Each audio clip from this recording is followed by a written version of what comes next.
Our Prophet ﷺ called this group the worst of the creation, even though right before he said they recite the Quran. So these are not non-Muslims he's talking about. These are people who believe in the Quran and recite the Quran. And in this hadith, the Prophet ﷺ said, they call to the book of Allah, but they have nothing to do with the book of Allah. They call to the Sharia, but they have nothing to do with the Sharia.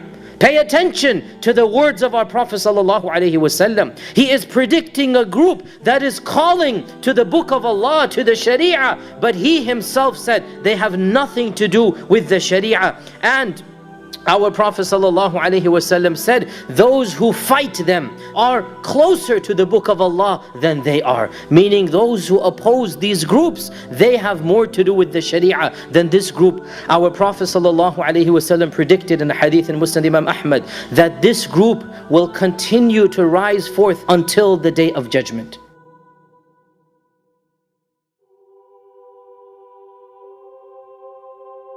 So it is true that classical Kharijism, this group that came in the time of Ali, that group by and large dwindled away, but others of that fanaticism will continue to rise until the day of judgment. And this is exactly what we see, my dear brothers and sisters, in light of the current circumstance. Hundreds and thousands of those who oppose these groups, Sunni and Shia, Muslim and non-Muslim, men, women and children, they have all been butchered by these people who are claiming to want the Sharia, claiming to want the Khilafah, claiming to want the book of Allah subhanahu wa ta'ala. And yet, exactly as our Prophet ﷺ said, their speech is flowery, but their actions have nothing to do with me. Exactly as our Prophet ﷺ said, their actions demonstrate they leave this religion like an arrow leaves its prey. Just like the Kharijites of old, anybody who opposes them, automatically he becomes a kafir. You cannot have disagreement with these people. And wallahi, I and every single da'i and caller to Islam who has criticized them, look at our Twitter accounts that respond back to us and Facebook comments from the supporters of this group. You kafir, you sellout, you American dog, you this, you that. There can be no disagreement. Instantly you become a non-Muslim. And I have gotten death threats myself, and I know others who have criticized them have gotten death threats online from these fanatics. Subhanallah, we are only saying don't kill innocent people. Even if you disagree with this, does that mean you're going to now call us kafir and munafiq? But this is the mentality of Kharijites, that it's black and white, the world. You're either with us or you're against us. And this is not the mentality of a Muslim with a different opinion. Ya akhi, our religion has differences of opinion in it. Suppose I disagree with one act, doesn't make me a non-Muslim. Why can't we find any learned Islamic scholars or imams in the Islamic world who endorse ISIS? Al-Azhar University, Ayman, the most prestigious seat of learning in Sunni Islam, says ISIS follows a false Islam. The Grand Mufti of Saudi Arabia, he says ISIS is the #1 enemy of Islam. And the problem here is they call themselves Islamic. They tell Western journalists we're very serious about our faith.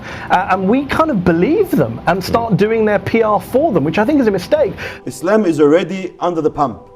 Media spreading a very, very, very, very dangerous wave of Islamophobia. It's abundant, it's around us, vilification of Islam and anything Islamic. Even halal food, they're trying to criticize and attack now. So, of course, people that hate this religion, people that are against this religion, any enemy of this religion, you're adding fuel to the fire that already exists. Of course, it's a negative image. It's something that we completely distance ourselves from, and it has nothing to do with the 1.7 billion Muslims around the world. We cannot even say that these people are a minority. They're less than a minority. The numbers compared to the total population of the Muslim world is completely insignificant, but unfortunately, because of the media attention they are getting and the propaganda that they are doing now and causing, people are assuming that this is Islam and this is our beautiful religion, when it's completely the opposite. You're not allowed to kill people in the name of Allah, in the name of the Sharia, in this brutal manner. Innocent people. How many thousands have been killed, my dear brothers and sisters? And wallahi, we need to be as vocal as possible for the sake of our religion, for the sake of the perception, not just amongst non-Muslims, wallahi, even non-practicing Muslims. And this is perhaps the saddest thing, that there are many amongst us who think, I don't want to become too religious. I don't want to become like those people. Subhanallah. My dear brothers and sisters, what these people are doing is not religion. Religion religiosity, Islam, Iman, the more you have, the better it is for you. Do not misunderstand false religiosity with genuine religiosity. Religion will never harm you. Quran is never going to hurt you. Following the Prophet is always beneficial. These people do not represent our religion. Our Prophet was the most religious man, and yet he was a mercy to the world. He was the most religious man, and yet he was a mercy to the world. Religion is nothing but good if it is done properly. There are people in the world of Islam who do act in a manner that is against Islam, which you can label as terrorism. No doubt in my mind. I know it, you know it. There's no point in denying it. But it is not fair to judge Islam per the actions of some Muslims. Otherwise, all Christians are crusaders. But they're not.